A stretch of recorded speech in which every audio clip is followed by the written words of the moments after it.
नमस्कार साथियों। आज हम पढ़ेंगे 17 नवंबर का करंट अफेयर। चलिए शुरू करते हैं। पहला प्रश्न है, निम्नलिखित में से कौन सी शिपयार्ड कंपनी भारत का पहला hydrogen fuel cell catamaran vessel का निर्माण करेगी? तो उस कंपनी का नाम है कोचीन शिपयार्ड। कोचीन शिपयार्ड ने उत्तर प्रदेश में वाराणसी के लिए देश का पहला हाइड्रोजन ईंधन सेल कटमरैन पोत बनाने के लिए भारतीय अंतर्देशीय जलमार्ग प्राधिकरण के साथ एक समझौता ज्ञापन पर हस्ताक्षर किए हैं।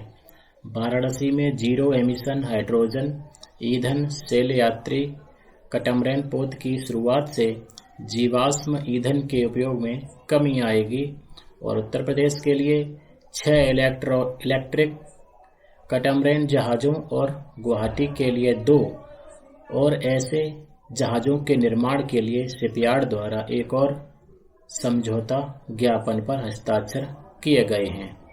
अब बात करते हैं उत्तर प्रदेश की। तो राजधानी लखनऊ, मुख्यमंत्री श्री योगी आदित्यनाथ और राज्यपाल श्रीमती आनंदीबेन पटेल। आगे बढ़ते हैं। हाल ही में जारी मूडीज की संशोधित रिपोर्ट के अनुसार 2022-23 में भारत की अनुमानित सकल घरेलू उत्पाद वृद्धि दर क्या है? तो मूडीज की रिपोर्ट के अनुसार जो सकल घरेलू उत्पाद वृद्धि दर है वो कितनी है? 7%। मूडीज ने 11 नवंबर को 2022 के लिए भारत के सकल घरेलू उत्पाद के विकास के अनुमान को घटाकर 7% कर दिया है। इतने महीनों में यह दूसरी बार है जब मूडीज इन्वेस्टर्स सर्विस ने 2022 के लिए भारत के विकास अनुमानों में कटौती की है। सितंबर में इसने वर्ष 2022 के लिए मई में अपने अनुमान को 8.8% से घटाकर 7.7% कर दिया है। एशियाई विकास बैंक ने भी अपने अनुमान को 7.5 से घटाकर 7% कर दिया है। तो ये बैंकिंग की परीक्षा के लिए इम्पोर्टेंट क्वेश्चन है, इसे आप देख सकते हैं। आगे बढ़ते हैं। उपराष्ट्रपति जगदीप धनखड़ और कंबोडिया के प्रधानमंत्री हुन सेन ने संस्कृति, वन्य जीवन और स्वास्थ्य के क्षेत्रों में कितने समझौता ज्ञापनों पर हस्ताक्षर किए हैं? तो 4 समझौता ज्ञापनों पर हस्ताक्षर किए गए हैं। उपराष्ट्रपति और कंबोडिया के प्रधानमंत्री हुन सेन ने संस्कृति, वन्य जीवन और स्वास्थ्य के क्षेत्रों में 4 समझौता ज्ञापनों पर हस्ताक्षर किए। इनमें भारत के स्वास्थ्य एवं परिवार कल्याण मंत्रालय और कंबोडिया के स्वास्थ्य मंत्रालय के बीच स्वास्थ्य और चिकित्सा के क्षेत्र में एक शामिल है और कंबोडिया में बाघों को फिर से लाने के संबंध में दूसरे समझौता ज्ञापन पर हस्ताक्षर किए गए हैं। बात करते हैं कंबोडिया की। तो राजधानी नामपेन है, मुद्रा रियल है और प्रधानमंत्री ह्यून सेन है। और अभी कौन कौन से समझौते हाल ही में हुए उन पर नजर डाल लेते हैं। तो भारत और डेनमार्क के बीच हाल ही में जल संसाधन विकास और प्रबंधन पर समझौता हुआ है और दक्षिण अफ्रीका के अब्सा बैंक लिमिटेड के साथ इंडिया एक्जिम बैंक ने एक समझौता किया है। और भारत और कंबोडिया दोनों देशों के 2 प्रमुख think tank observer research foundation तथा एशियन विजन इंस्टीट्यूट ने एक समझौते पर हस्ताक्षर किए हैं। आगे बढ़ते हैं। हाल ही में 75 किलोग्राम महिला वर्ग में एशियाई मुक्केबाजी चैंपियनशिप में स्वर्ण पदक किसने जीता है? तो स्वर्ण पदक जीतने वाली कौन है? लवलीना बोर्गोहेन, भारतीय मुक्केबाज हैं ये। तो इन्होंने 11 नवंबर 2022 को 75 किलोग्राम वर्ग में एशियाई मुक्केबाजी चैंपियनशिप में स्वर्ण पदक जीता है। क्वेश्चन इंपोर्टेंट है। उन्होंने उज्बेकिस्तान की रुजमेतोवा सोखीवा को हराकर स्वर्ण पदक जीता है। और अभी 22 वर्षीय परवीन हुड्डा ने भी 63 किलोग्राम वर्ग में जापान की किटोमाई को हराकर स्वर्ण पदक जीता है। और 2022 एशियाई मुक्केबाजी चैंपियनशिप अम्मान जॉर्डन में आयोजित की जा रही है। आगे बढ़ते हैं। उपन्यास हम यहाँ थे के लिए 31वें बिहारी पुरस्कार से किसे सम्मानित किया गया है?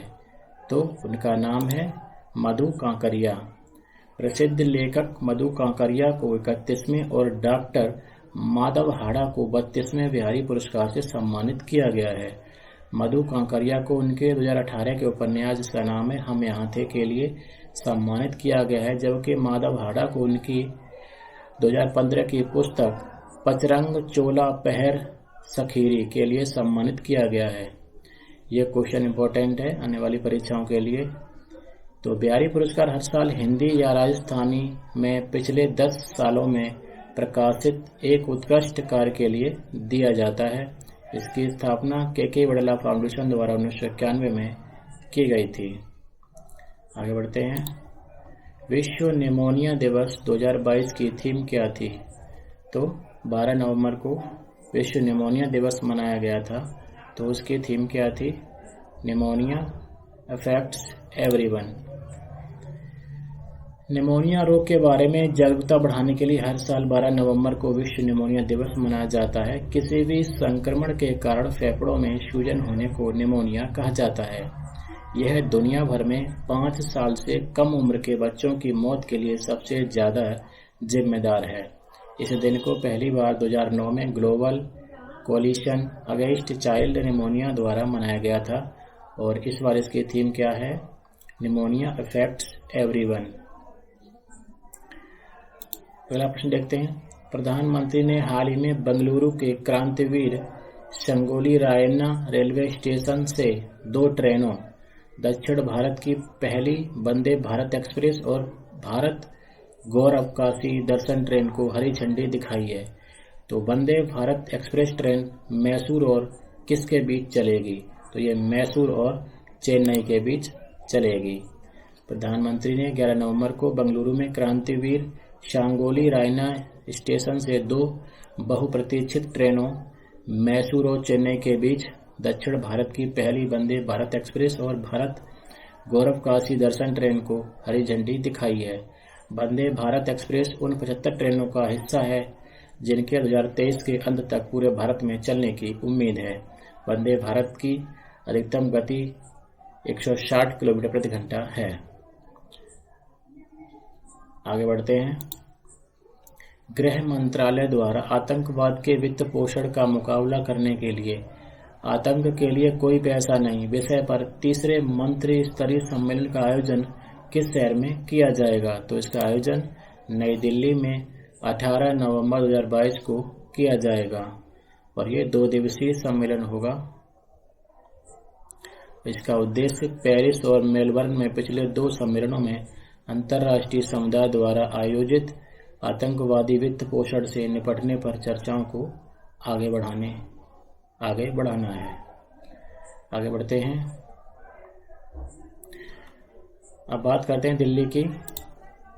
तो वर्तमान मुख्यमंत्री श्री अरविंद केजरीवाल जी हैं, उपराज्यपाल विनय कुमार सक्सेना हैं और दिल्ली में अभी हाल ही में देश का पहला महिला मोहल्ला क्लिनिक खोला गया है और मेजर ध्यानचंद नेशनल स्टेडियम में गंगा उत्सव का आयोजन किया गया था और ये इसका 6वां संस्करण था और इंडिया के 2022 सम्मेलन के 12वें संस्करण का आयोजन भी दिल्ली में हुआ था और भारतीय खनिज और धातु उद्योग पर अंतर्राष्ट्रीय सम्मेलन हुआ था और वर्ल्ड क्लास एस्ट्रो टर्फ मैदान का उद्घाटन दिल्ली में किया गया है और 41वें भारत अंतर्राष्ट्रीय व्यापार मेला दिल्ली में 14 से 27 नवंबर तक आयोजित किया जा रहा है। जिसका मुख्य विषय क्या है? Vocal for local, local to global. ये इम्पोर्टेंट है, इस लाइन को आप अच्छे से याद कर लीजिए कि भारत अंतर्राष्ट्रीय व्यापार मेला का मुख्य विषय या थीम क्या है। तो ये थीम क्या है? Vocal for local, local to global. और गृह मंत्रालय आतंकवाद के विश्व वित्त पोषण का मुकाबला करने के लिए आतंक के लिए कोई पैसा नहीं विषय पर तीसरे मंत्री स्तरीय सम्मेलन का आयोजन किया जाएगा और ये 18 नवंबर को आयोजन होगा। आगे बढ़ते हैं। किस देश ने फिल्म निर्देशक और लेखक कार्लोस सोरा को 53वें भारतीय अंतर्राष्ट्रीय फिल्म महोत्सव में सत्यजीत रे लाइफ टाइम अचीवमेंट अवार्ड से सम्मानित किया जाएगा। तो किस देश के हैं ये स्पेन के हैं। स्पेनिश फिल्म निर्देशक और लेखक कार्लोस सोरा को गोवा में 53वें भारतीय अंतर्राष्ट्रीय फिल्म महोत्सव में सत्यजीत रे लाइफ टाइम अचीवमेंट अवार्ड 2022 से सम्मानित किया जाएगा। चलिए, तो भारतीय अंतर्राष्ट्रीय फिल्म महोत्सव के बारे में थोड़ा जानते हैं। तो इसको शॉर्ट में IFFI कहते हैं। इसकी full form the international film festival of India है।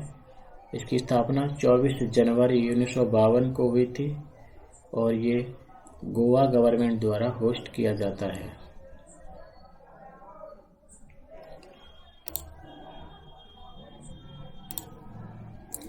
और 53वां भारतीय अंतर्राष्ट्रीय फिल्म महोत्सव 20 नवंबर से 28 नवंबर के बीच गोवा में आयोजित किया जाएगा और कंट्री इन फोकस देश फ्रांस रहेगा। चलिए आगे बढ़ते हैं।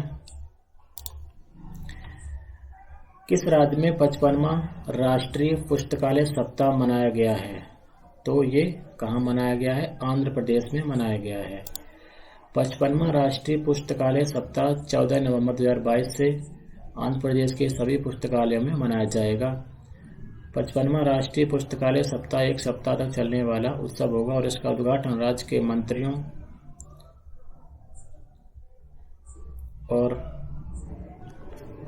मंत्रियों तनती वनिता बोत्चा सत्यनारायण और जोगी रमेश द्वारा तुम्मलपल्ली कला क्षेत्र में किया जाएगा।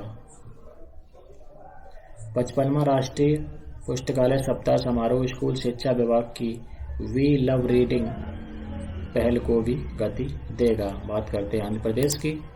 तो राजधानी अमरावती, मुख्यमंत्री YS जगनमोहन रेड्डी, राज्यपाल श्री विश्वभूषण हरिचंद। अब आंध्र प्रदेश से संबंधित करंट अफेयर्स पर नजर डाल लेते हैं। तो अभी हाल ही में आंध्र प्रदेश ने फातिमा शेख पर एक पाठ को पाठ्यपुस्तक में शामिल किया है और विश्व कुचिपुड़ी नाट्योत्सव का आयोजन हुआ है। और भारतीय नौसेना ने आंध्र प्रदेश में अपतटीय सुरक्षा अभ्यास इसका प्रस्थान इसका आयोजन किया है। और आंध्र प्रदेश में ONGC की यू फील्ड ऑन शोर फैसिलिटीज का उद्घाटन प्रधानमंत्री द्वारा किया गया है। और 55वें राष्ट्रीय पुस्तकालय सप्ताह को आंध्र प्रदेश में मनाया जाएगा। चलिए आगे बढ़ते हैं। किस राज्य के रहने वाले श्लोक मुखर्जी ने डूडल फॉर गूगल 2022 का खिताब जीता है? तो ये किस राज्य के हैं? तो ये पश्चिम बंगाल के हैं। गूगल ने 2022 के लिए गूगल डूडल के विजेता की घोषणा कर दी है। इस साल भारत के लिए कोलकाता के श्लोक मुखर्जी ने यह खिताब जीता है। उन्हें India on the centre stage title वाले डूडल फॉर गूगल कंपटीशन के लिए विजेता चुना गया है। श्लोक मुखर्जी द्वारा बनाया गया डूडल 14 नवंबर यानी बाल दिवस के मौके पर गूगल के होम पेज पर दिन भर फीचर किया गया।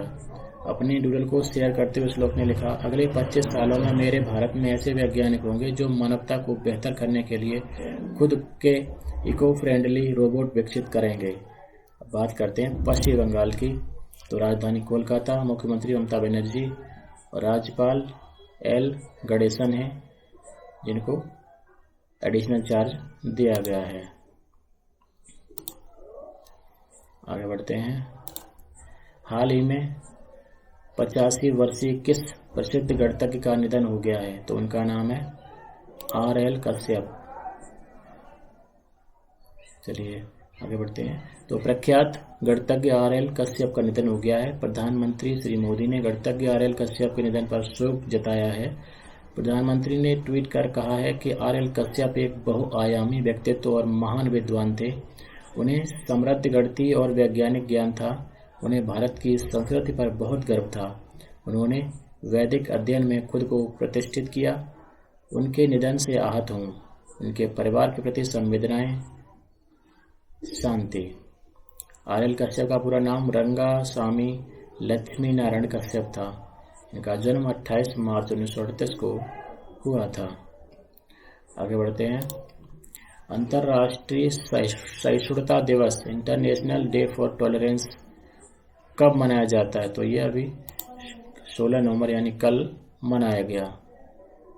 इसकी शुरुआत दुनिया भर में समानता और विविधता को प्रोत्साहित करने के मकसद से वर्ष 1996 में यूएनओ द्वारा की गई थी।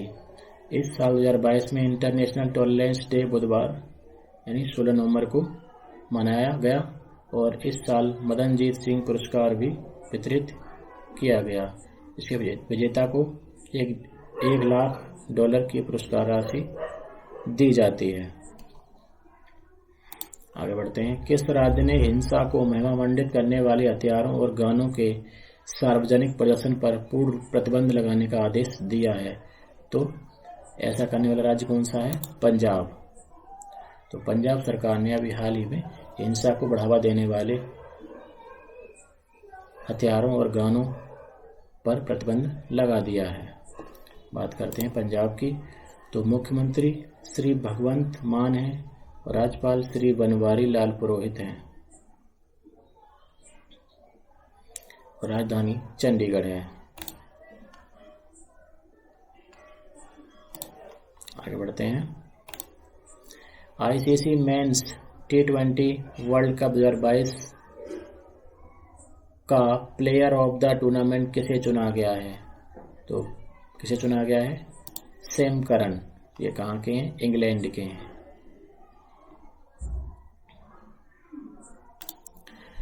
प्रतिवर्ष झारखंड राज्य का स्थापना दिवस कब मनाया जाता है? तो ये कब मनाया गया? 15 नवंबर को मनाया गया, क्योंकि झारखंड की स्थापना 15 नवंबर 2000 को हुई थी। यह भारत का 28वां राज्य बना था और उस दिन सन 2000 में 3 राज्य नए बने थे, छत्तीसगढ़, उत्तराखंड और झारखंड। तो बिहार से कुछ हिस्से काट करके झारखंड राज्य बनाया था। तो इसका स्थापना दिवस 15 नवंबर को भी हाल ही में मनाया गया। 19 नवंबर से 6 दिसंबर 2022 तक कहां पर अंतर्राष्ट्रीय गीता महोत्सव का आयोजन किया जाएगा? बहुत इंपॉर्टेंट क्वेश्चन है ये। तो अंतर्राष्ट्रीय गीता महोत्सव का आयोजन हरियाणा राज्य में किया जाएगा। हाल ही में किस भारतीय मूल के व्यक्ति को Australian of the year award 2022 से सम्मानित किया गया? तो Australian of the year award 2022 पाने वाले शख्स हैं अमर सिंह। आगे बढ़ते हैं। वर्ष 2022 के राष्ट्रीय खेल पुरस्कारों में कितने खिलाड़ियों को अर्जुन पुरस्कार से सम्मानित किया गया है? तो अर्जुन पुरस्कार पाने वाले खिलाड़ी कितने हैं? 25। उनकी संख्या है 25। और आज का अंतिम क्वेश्चन। इंडोनेशिया के राष्ट्रपति जोको विडोडो ने बाली शिखर सम्मेलन के समापन समारोह में किस देश को G20 की अध्यक्षता सौंपी है? तो किसे सौंपी है? अपने भारत देश को G20 की अध्यक्षता सौंपी है और भारत 1 दिसंबर से आधिकारिक तौर पर G20 की अध्यक्षता ग्रहण करेगा। तो दोस्तों ये थे आज के करंट अफेयर्स के प्रश्न। कल फिर मिलेंगे, तब तक के लिए नमस्कार। जय हिंद, जय भारत।